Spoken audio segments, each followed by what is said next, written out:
देखिए विराट कोहली जैसे प्लेयर कभी जनरेशन्स में एक बार पैदा होते हैं। लेजेंड मतलब लेजेंड से भी लेजेंड है। उनके साथ ड्रेसिंग रूम शेयर करना, उनके साथ खेलना, Shane Watson, Martin Guptill, Raina, Suresh Raina भाई। ये जब मैंने क्रिकेट खेलना स्टार्ट किया था तो क्योंकि मैं खुद एक ऑलराउंडर हूँ, तो मैं ऑलराउंडर्स को ही टीवी पे देखना पसंद करता था और मुझे एंड्रू फ्लिंटफ, जैक स्केलिस ये मेरे आइडल रहे थे उस टाइम पे। नमस्कार, मैं असुमी से आप देख रहे हैं गोवा का पहला हिंदी नेशनल चैनल राज टीवी। हमारे साथ हैं सुमित डोगरा जी, जो दिल्ली के लिए रणजी मैच खेले हैं। कमाल की जर्नी रही है। अब गोवा में हो रही world legend pro T20 league में दिल्ली टीम के कोच भी हैं।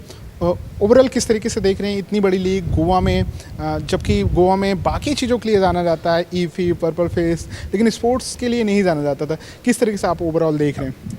देखिए बहुत अच्छा है, गोवा के लिए भी बहुत अच्छा है। और जितनी ये लीग जो है, अगर ये लीग बहुत अच्छे से ऑर्गेनाइज हो रही है और अगर ये लीग सक्सेसफुल रहती है तो आने वाले टाइम में और अच्छा रहेगा।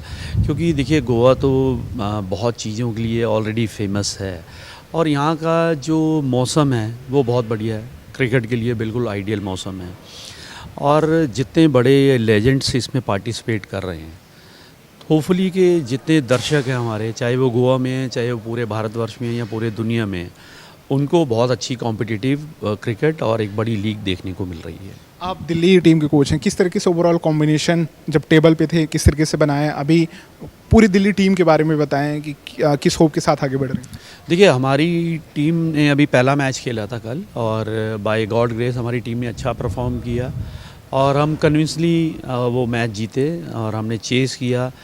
17 ओवर में हमने चेस कर दिया और हमारे 2 ही विकेट गिरे थे।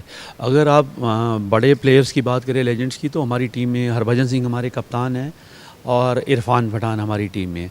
बाकी अगर हम टीम की बात करें तो हमारी टीम में जो ओवरसीज़ प्लेयर हैं, जो इंटरनेशनल प्लेयर हैं, वो श्रीलंका से हैं। तो बहुत बड़ी स्टार टीम नहीं है हमारी। हमारी जो टीम मैनेजमेंट है उन्होंने जो यंग प्लेयर्स हैं जो अभी रिसेंटली रिटायर हुए हैं डोमेस्टिक क्रिकेट से, उन पे हम लोगों ने ज़्यादा फोकस किया है। और अभी तक तो हमारा एक मैच हुआ है और अच्छा रहा है। तो और मुझे ऐसा लगता है कि हमारी टीम में, क्योंकि क्या होता है कि जब आपकी टीम में बहुत ज़्यादा स्टार एक ही टीम में हो जाएं तो थोड़ा सा मुझे लगता है कि उनको टीम मैनेजमेंट के लिए भी मैनेज करना और टीम कॉम्बिनेशन में भी थोड़ा सा समय लग सकता है। लेकिन जब आपकी टीम में बहुत ज़्यादा स्टार नहीं होते हैं तो आपकी टीम का मुझे लगता है कि तालमेल जल्दी बन जाता है। और सबसे बड़ी बात है कि हमारी टीम के जो डोमेस्टिक भी प्लेयर है ना, दे आर क्वाइट यंग। अभी रिसेंटली किसी ने रिटायरमेंट ली है, किसी ने 2 साल पहले ली है। तो इस तरह की लेजेंड लीग होती हैं उसमें ये भी फ़र्क पड़ता है कि आपकी टीम में कितने प्लेयर हैं जो अभी कॉम्पिटिटिव क्रिकेट खेल रहे हैं या अभी रिसेंटली रिटायर हुए हैं। एज भी एक इसमें बड़ा फैक्टर रहता है। तो उसमें मुझे लगता है कि हमारी टीम में ज़्यादा एक अच्छा कॉम्बिनेशन है और यंग प्लेयर्स ज़्यादा है। किस तरीके से देखते हैं विराट कोहली, जिस परफॉर्मेंस उनका लगातार बहुत कमाल का है? नो डाउट वो बहुत अच्छे प्लेयर हैं। आप दिल्ली में खेल चुके हैं, विराट के बारे में क्या जो कयास लगाया जा रहा है कि 2027 तक खेलेंगे नहीं खेलेंगे, उनके फॉर्म को लेकर क्या ओवरऑल देख रहे हैं? देखिए विराट कोहली जैसे प्लेयर कभी जनरेशन्स में एक बार पैदा होते हैं, तो उनके लिए इस तरह की बात करना कि वो रिटायर हों, वो मतलब being a player, being a farmer जो प्लेयर, और वो मेरी एकेडमी के लिए भी मैचेस खेल चुके हैं। मैं आपको बताता हूँ, मैं दिल्ली में 25 साल से एकेडमी चला रहा हूँ। मैं उसको छोटी उम्र से जानता हूँ, when he was 14 year old.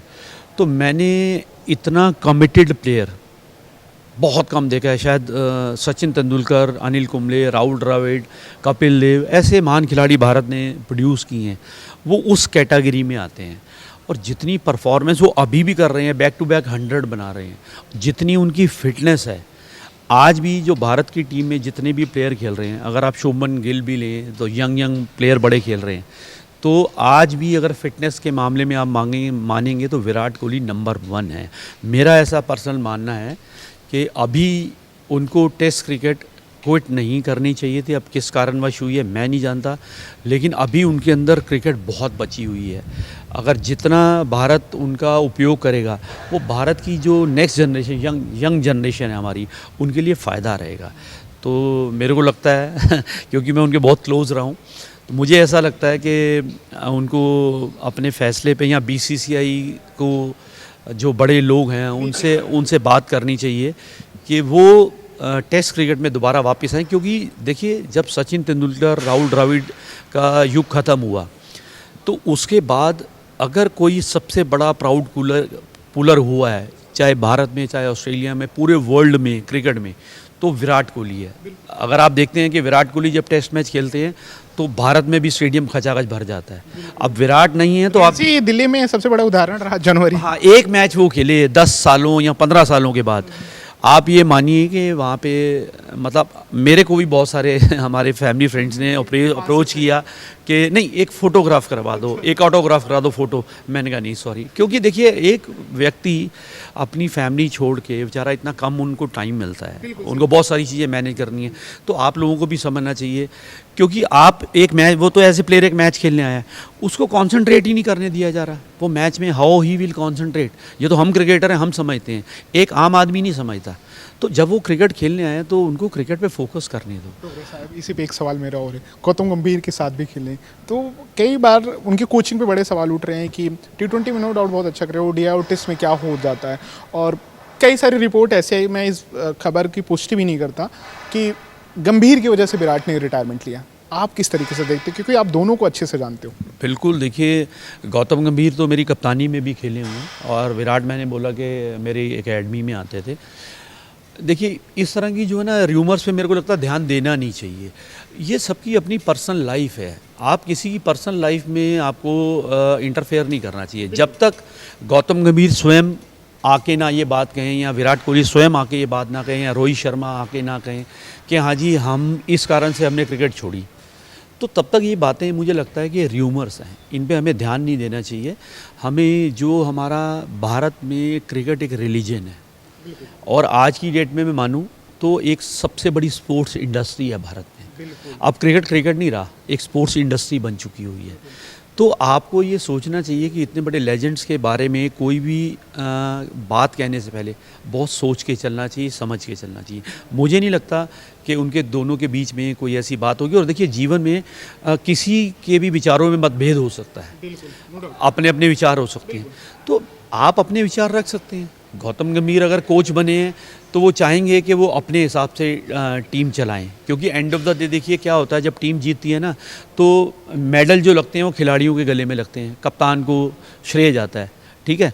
जब टीम हारती है तो मैं आपको एक चीज़ बता दूं, कोच के माथे पे जो है जिम्मेवारी आती है, सबसे ज़्यादा रिस्पॉन्सिबिलिटी कोच की बन जाती है। तो coaching job is a toughest job, क्योंकि मैं कोच हूँ, मैं जानता हूँ। लेकिन दोनों फॉर्मेट में इतना अलग टीम कैसे परफॉर्म करें, कोचिंग पे कई सारे सवाल उठते हैं, उस पर आप अगर बोल सकें बताइए। टेस्ट टीम में गौतम को क्या हो जाता है कि किसी भी प्लेयर की पोजीशन नहीं, कभी अक्षर पटेल ऊपर चले जा रहे हैं, कभी वाशिंगटन सुंदर ऊपर चले जा रहे हैं, कभी ओपनिंग कोई और कर रहा है, तो ये बहुत सारे सवाल है। हर्षित राणा को कभी ऊपर, नो डाउट उन्होंने 50 लगाई, इस पर कई तरीके से सवाल। वहाँ क्यों इतना एक्सपेरिमेंट कर रहे हैं जबकि T20 में इतनी कमाल की टीम चल रही है? नो डाउट हम 11-12 सीरीज से लगातार जीत रहे हैं। देखिए गौतम गंभीर को कोच बने अभी थोड़ा ही टाइम हुआ है, तो उनकी स्टिंट में हम टेस्ट सीरीज़ हार रहे हैं, है ना। और लेकिन अगर आप बात करें तो मैं आपके इस बात से थोड़ा सहमत नहीं हूँ कि हम वाइट बॉल से बहुत अच्छा कर रहे हैं। हम न्यूजीलैंड की अभी एक ऑर्डिनरी टीम आई है, एक भी उनका मेन बॉलर नहीं आया इस टीम में। जितना उनका बॉलिंग अटैक था टोटल यंग था, नए ओडीआई हम हार गए, तब भी हम हार गए हैं। तो आप कैसे कह सकते हैं कि हम वाइट बॉल में बहुत अच्छा कर रहे हैं? हम वाइट बॉल में भी कोई बहुत अच्छा नहीं कर रहे हैं। अगर आप देखें ध्यान से, अगर हम जो पीछे जो जीते हैं वो राहुल, जब हम जीते हैं तो Rahul Dravid was a coach, ठीक है। तो अभी हम कोई वाइट बॉल में भी हमने कोई बहुत बड़ी परफॉर्मेंस नहीं की है। T20 की सीरीज़ तो गौतम की अगर आप कोचिंग में करेंगे तो हमने 2 ही सीरीज़ जीती हैं। बाकी जो आप कह रहे हैं हम 9 लगातार सीरीज़ जीतते आ रहे हैं, वो तो उस टाइम में राहुल द्रविड़ कोच थे, उनसे पहले कोई और कोच थे, तो ऐसा नहीं है। और बाकी जहाँ तक आपने टेस्ट क्रिकेट की बात की, कि देखिए मैं खुद मानता हूँ, क्योंकि मेरे को पूरा जीवन क्रिकेट में ही मैंने स्पेंड कर दिया है, मैं खुद बहुत बड़ी क्रिकेट खेला हूँ, कि आप जब इतने एक्सपेरिमेंट करेंगे, एक प्लेयर जो अपनी स्टेट के लिए 7 नंबर रणजी ट्रॉफी खेलता है, उसको आप 1 डाउन खिला रहे हो।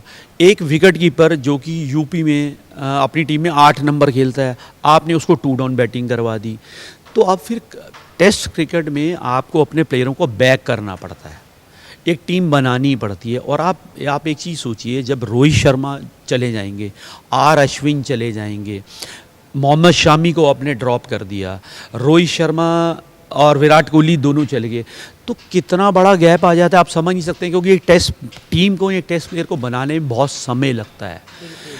अब आप उतना बड़ा अगर आप गैप डाल देंगे ना, तो गैप को भरने में कई सालों साल, कई बार तो ऐसा भी होता है कि कई साल आपकी टीम ही नहीं बन पाती है। अगर आप इतने एक्सपेरिमेंट टेस्ट क्रिकेट में करेंगे तो मुझे नहीं लगता कि आपकी टीम जल्दी बनने वाली है, अभी आपको और सीरीज़ में हार मिलने वाली है। Thank you so much last TV से बात करने के लिए, और ऐसे ही आप यंग प्लेयर को तराशते रहें, निखारते रहें, और गोवा में आप ऐसे आते रहें और ऐसे ही बढ़िया लीग का आयोजन हो और टीम को आप मोटिवेट करते रहें। Thank you so much. और जितने भी गोवा के लोग हैं और भारतवर्ष में जो क्रिकेट प्रेमी हैं, मैं उन सबको अपनी तरफ से शुभकामनाएं देता हूं। सबको प्यार भरा नमस्कार। हमारे साथ हैं आपसे एक साकूजा जी, जो कमाल के प्लेयर हैं सर्विसेज से, लेकिन अब बहुत सारी लीग खेल रहे हैं और एक लीग के सिलसिले में गोवा आ रहे हैं। गोवा कैसे लगा पाजी? बहुत बढ़िया। गोवा तो मतलब गोवा आने के बाद तो अलग ही वाइब रहता है, और मैं गोवा 20 साल के बाद आ रहा हूँ। 20 साल के बाद और आए फिर ऐसे इवेंट में हैं जो आईपीएल के बाद सबसे पॉपुलर लीग में से मानी जा रही है कि उतनी बड़ी लीग होगी, world listened pro T20 league. किस तरीके से लीग देख रहे हैं गोवा में? आपने कभी सोचा होगा इस तरीके से इतनी बड़ी इंटरनेशनल प्लेयर जहाँ होंगे वो लीग होगी? नहीं, लीग तो बहुत अच्छी हो रही है। मैंने जितना सुना था उससे बेहतर ही लीग हो रही है। सारे इंटरनेशनल प्लेयर खेल रहे हैं जो करंट में रिटायर हुए हैं, और जो लेजेंड, मतलब लेजेंड से भी लेजेंड है, उनके साथ ड्रेसिंग रूम शेयर करना, उनके साथ खेलना। Shane Watson, Martin Guptill, Raina, Suresh Raina भाई, अपना क्या नाम, अमित मिश्रा भाई हैं, और हमारी टीम में अपना क्या कहते हैं कि और ही बहुत बहुत दिग्गज प्लेयर हैं। रॉबिन उत्तपा है, बहुत सारे प्लेयर हैं जिनके साथ। जिनको आप जब आपके पास कॉल आया, आपको लगा कि ये सारे प्लेयर आ रहे हैं, सबसे ज़्यादा एक्साइटमेंट किस प्लेयर के से मिलने का था कि उससे मिलेंगे तो क्या बातें करेंगे, ऐसा बताइए। आपकी टीम में भी बड़े दिग्गज हैं, लेकिन मैं ओवरऑल टूर्नामेंट पूछ रहा हूँ। एक्साइटमेंट तो पहले तो ये था कि यहाँ आना था, क्योंकि लीग जिस हिसाब से लीग हो रही थी, मैं भी बहुत एफर्ट मार रहा था, लेकिन अनफॉर्चुनेटली मतलब चीज़ें मतलब सही डायरेक्शन में नहीं हो पाई। लेकिन कहते हैं ना, देर आए दुरुस्त आए। बिल्कुल। और मुझे ये था, मुझे क्रिस गेल मैंने बहुत सुना है, मतलब देखा है, मतलब भाई उसको बॉल डालनी थी, मतलब मेरा एक वो था, ड्रीम था। अब देखो, अब वो ड्रीम पूरा होगा तो कोशिश करूँगा कि मारने ना दूँ। मारने गेल को लॉक कर दें, इनवर्स बॉस को। ओवरऑल किस तरीके से पाजी देख रहे हैं? एक वैभव सूर्यवंशी बहुत कमाल का डोमेस्टिक से प्लेयर निकल रहा है। ओवरऑल किस तरीके से उस प्लेयर को आप देख रहे हो? नहीं, वो टैलेंट तो बहुत बढ़िया है। मतलब इतने छोटी सी एज में आप आईपीएल खेल रहे हो, आईपीएल में 100 बना रहे हो, वहाँ पे बड़े बड़े बॉलर हैं, मतलब कि टेस्ट क्लास के बॉलर हैं, उनके साथ खेलना और उनके ही एरिया में रह के परफॉर्म करना, और उसके बाद वो अंडर-19 इंडिया के लिए खेल रहा है। मतलब आने वाले टाइम में वो फ्यूचर है इंडिया का। आपने विराट के साथ भी खेला है डोमेस्टिक, गौतम के साथ। विराट एक अलग लय में दिख रहे हैं, क्या उनको ऐसा कोई हर्ट कर दिया कि T20 रिटायरमेंट, टेस्ट के रिटायरमेंट को ओडीआई में बैक टू बैक सेंचुरी, सारे रिकॉर्ड, सचिन पाजी का एक रिकॉर्ड और तोड़ दिया, बढ़ते जा रहे हैं? किस तरीके से देख रहे हैं परफॉर्मेंस? 2027 तक लगता है आपको ऐसा कमाल करते हुए दिखेंगे? नहीं, बिल्कुल। एक्चुअली ये क्या है ना, भूख होती है क्रिकेटर में, और कहने की बात यह है कि अपने मतलब रिकॉर्ड के लिए नहीं खेल रहा है जितना मुझे लगता है। वो एक क्रिकेटर में एक हंगर होता है, और सब लोग अपने नाम के लिए खेलते हैं। जैसे मैं यहाँ पर हूँ, मेरे अभिषेक सकूजा है, तो मैं वही नाम के लिए खेलता हूँ, और वो विराट कोहली है, वो तो लेजेंड है। मतलब अपने नाम के लिए खेलना और कंट्री के लिए परफॉर्म करना बहुत बड़ी बात है, और मुझे लगता है वो आराम से वर्ल्ड कप खेलेगा, आराम से, कोई डाउट ही नहीं है। यही टीम इंडिया टेस्ट में आके हरा के चले जा रही है न्यूजीलैंड, साउथ अफ्रीका, ओडीआई में। लेकिन T20 में ऐसा क्या है कि सूर्यकुमार यादव में लगातार जो कहते हैं विजय पताका और रथ चलती जा रही है, कोई हरा ही नहीं पा रहा? एक्चुअली ये टीम का ना कॉम्बिनेशन, और यंग टैलेंट प्लेयर, उन फेयरलेस क्रिकेट खेल रहे हैं लोग। मतलब किसी पे कोई प्रेशर नहीं है, मैनेजमेंट ने जैसा उनको फ्रीडम दिया हुआ है कि आप खेलो, जैसा आपको बॉल मिलता है, पहला बॉल मारने वाला है तो पहला बॉल मारो। तो प्लेयर, जब आप प्लेयर को इतना फ्रीडम देते हो, इतना मतलब एक अच्छा सा एटमॉस्फेयर देते हो, तो प्लेयर परफॉर्म करता ही करता है। और सूर्य कुमार तो वैसे भी बिंदास आदमी है। आप देखिए, इतने बीच में थोड़ा सा एक प्लेयर्स का ऊपर नीचे आता है, अब देखिए बैक इन फॉर्म, और बहुत मुश्किल है मतलब वर्ल्ड कप, तो मतलब हमारे यहाँ से तो पूरे चांसेस हैं इंडिया जीतेगा। टॉप 4 टीमें कौन सी देख रहे हैं आप वर्ल्ड कप में? इंडिया में वर्ल्ड कप है, मतलब एशियन कंट्री में तो इंडिया तो फेवरेट है ही, और मैं बोलूँगा Australia, New Zealand, news and one more team is I think Sri Lanka. Sri Lanka. बिल्कुल पाजी. अगले सवाल पाजी, ईशान किशन बहुत बढ़िया कमबैक करके लौटे. एक इंटरनेशनल प्लेयर के लिए कितना टफ सिचुएशन होता है कि आप टीम से ड्रॉप होते हैं 2 साल जाके, झारखंड जो है टीम नहीं थी उसको एक ट्रॉफी जिताना, फिर टीम में आना, पहले मैच में आउट हो जाना, दोबारा फिर आके जिस फेयरलेस क्रिकेट के लिए किस तरीके से देखते हैं ईशान किशन की ये जर्नी? ईशान किशन देखो टैलेंटेड तो बहुत हाई. जब आप एक जूनियर लेवल से परफॉर्म करते आ रहे हो, और मुझे जितना पता है कि सर्विसेज के साथ ही रणजी ट्रॉफी मैच उसका डेब्यू हुआ है. मैं उस मैच में था, तो मैंने तो इसलिए मैंने सवाल भी पूछा. क्योंकि दोनों इनिंग में उसने 50 बनाया था जितना मुझे याद है, अगर मेरी मेमोरी इतनी मतलब अच्छी है. हाँ. तो उसके बाद आप मतलब बैक टू बैक वो जूनियर लेवल में परफॉर्म किया, अंडर 19 कैप्टन था वो, और क्या कहते हैं कि अच्छा वो वनडे में उसका 200 है, फास्टेस्ट 200 उसने बनाया है. होता है कभी कभार प्लेयर का ऊपर नीचे फॉर्म ऊपर नीचे रहता है, लेकिन आप ये देखिए ना, उसने उस लेवल से आकर दोबारा नीचे से ऊपर आया दोबारा से. मतलब आईपीएल में उसने अच्छा किया, फिर वो अपना स्टेट के लिए उसने कप्तानी करी झारखंड के लिए, वहाँ चैम्पियन हुए, सैयद मुश्ताक अली ट्रॉफी में वो चैम्पियन हुए. तो एक कॉन्फिडेंस था प्लेयर हो जैसा, एक बीइंग अ सीनियर कैप्टन उसने अपने क्या कहते हैं कि प्लेयर्स को एक माहौल दिया, यंग प्लेयरों को सपोर्ट किया. कुमार कुशाग्रा, रॉबिन मिन्स और सीनियर प्लेयर थे विराट सिंह, मतलब साथ में खेल के एक अच्छा उनका टीम का वो बन गया था. और वो परफॉर्मेंस आप देखिए, टीम को चैम्पियन बनाया, और सिलेक्टर्स ने देखा, आरपी सिंह भाई और नमन अपना क्या ना प्रगन ओझा भाई ने देखा वही चीज़. और मुझे तो सबसे अच्छा लगा सिलेक्टर्स ने तो मतलब बहुत अच्छा इनिशिएटिव लिया, किसी प्लेयर ने परफॉर्म किया है तो स्ट्रेट पे उसको इंडिया टीम में रखा. और उसने न्यूजीलैंड सीरीज़ में जैसे आप देख ही रहे हैं, नो डाउटली जैसे वो खेलता है, मतलब अगर मुझे ऐसा लग रहा है कि अभिषेक शर्मा और वो दोनों अगर जिस दिन खेल गए 10 ओवर भी, तो आप तो देख रहे हो 150. 300 स्कोर बोर्ड पे लग जाएगा. आखिरी सवाल पाजी, किस और कौन कौन से लीग पाइपलाइन पे हैं, इसके बाद कहाँ कहाँ हम सगुजा भाई को देख सकते हैं अपनी फिरकी से जादू दिखाते हुए? मैं तो चाहता हूँ कि सब लीग्स में मेरा नाम आए, ऐसे अपॉर्चुनिटी मिलते रहें, हम लोग खेलते रहें लेजेंड्स के साथ. खेल खेल के क्या पता एक दिन हम भी लेजेंड बन जाए. अभी बिग क्रिकेट लीग होने वाली है अपना 11 मार्च से 22 मार्च. उसका मतलब डेट्स फाइनल हो गया है. ऑक्शन ये नहीं पता. लास्ट ईयर मेरा पहला लीग था रिटायरमेंट के बाद, उसमें मैंने अच्छा किया था, रैना भाई की कप्तानी में खेला था. आई होप कि मैं इस बार भी रैना भाई की कप्तानी में रहूँ. अब ये रैना भाई के ऊपर डिपेंड करता है कि कितना मतलब वो मेरे में ट्रस्ट दिखाते हैं. और एक EVCL होने वाली है, लेट्स सी वो मतलब European league. No epic victory premier league is going to मतलब happen. I don't know the exact date, मतलब होने वाली है. हाँ उस लीग में मेरा हुआ है. लेट्स सी क्या होता है उसमें. अच्छा होगा बाजी, ढेर सारी शुभकामनाएं. गोवा में ऐसे फन करते रहें और ऐसे बहुत सारी प्यारी क्रिकेट खेलते रहें और बहुत सारे यूथ को प्रेरित करते रहें कि लास्ट हिम्मत कभी नहीं हारनी चाहिए.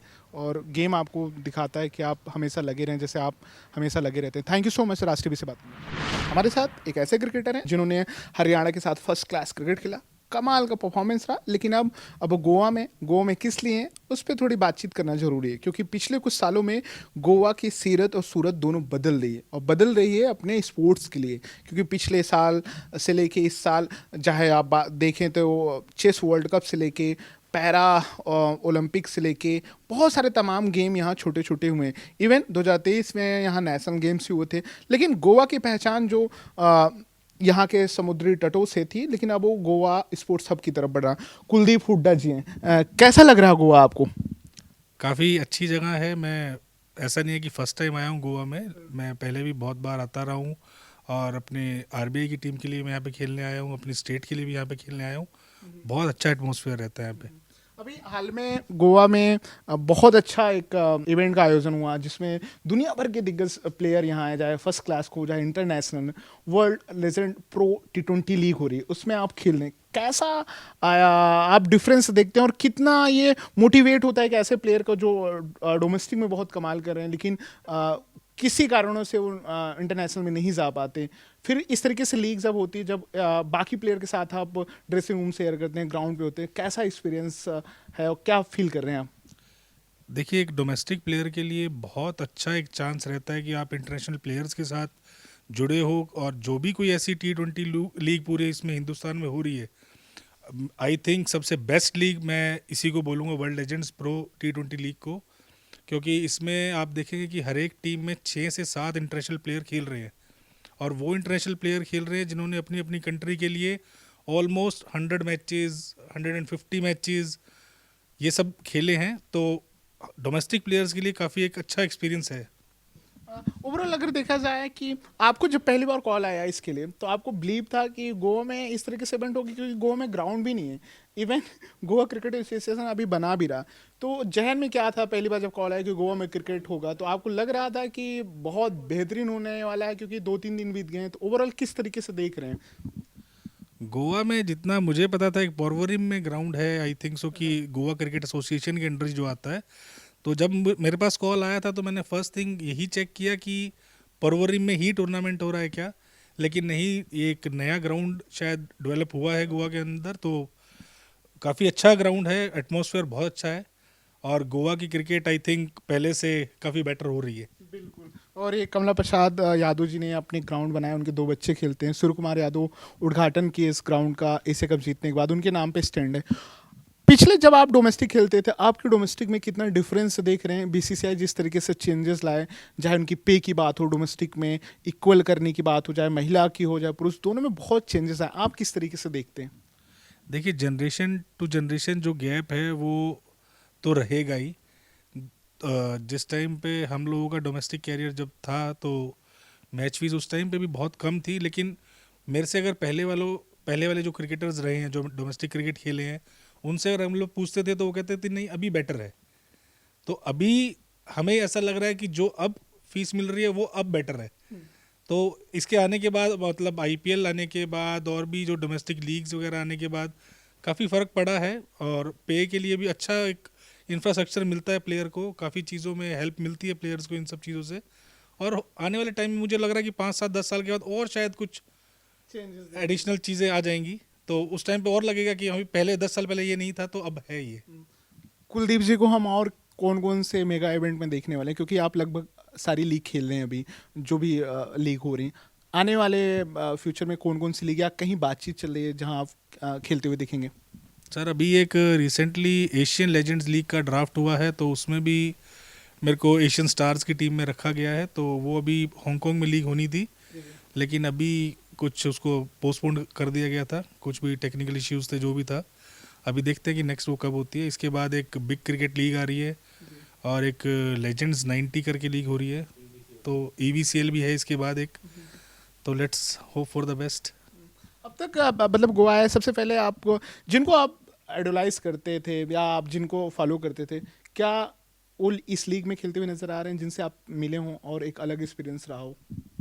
देखिए, जब मैंने क्रिकेट खेलना स्टार्ट किया था तो क्योंकि मैं खुद एक ऑलराउंडर हूँ, तो मैं ऑलराउंडर्स को ही टीवी पे देखना पसंद करता था, और मुझे एंड्रू फ्लिंटफ, जैक कैलिस, ये मेरे आइडल रहे थे उस टाइम पे। और जितना मैंने इस लीग के बारे में स्टार्टिंग में सुना था, तो आई थिंक कि जैक कैलिस को भी आना था इस लीग में खेलने के लिए। तो मेरे लिए वो एक बेहतरीन पल था कि मुझे ऐसा लग रहा था कि मैं शायद अपने आइडल से मिल पाऊंगा, लेकिन अभी तक ऐसा सच मुझे लगा नहीं कि वो आए हैं यहाँ पर। अगर आते तो मेरे लिए काफ़ी अच्छा होता। और क्या मैसेज देना चाहेंगे यूथ, क्योंकि क्रिकेट बहुत फास्ट हो चुकी है, वैभव सूर्यवंशी, आयुष मात्रे, ऐसे तमाम फहरिस्त में आज के टाइम पे टीम इंडिया की अगर 4 टीमें बनाई जाए तो मुझे लगता है दुनिया की सबसे बेस्ट टीम होगी। तो बहुत सारे प्लेयर रहते हैं जो पेशेंस खो देते हैं, बीच में छोड़ देते हैं कि मुझसे नहीं होगा, उनके लिए क्या मैसेज देना चाहेंगे? क्योंकि आपकी एक लंबी जर्नी रही, बहुत कुछ आपने सीखा, उतार चढ़ाव देखा, क्या उनके लिए मैसेज देना चाहेंगे?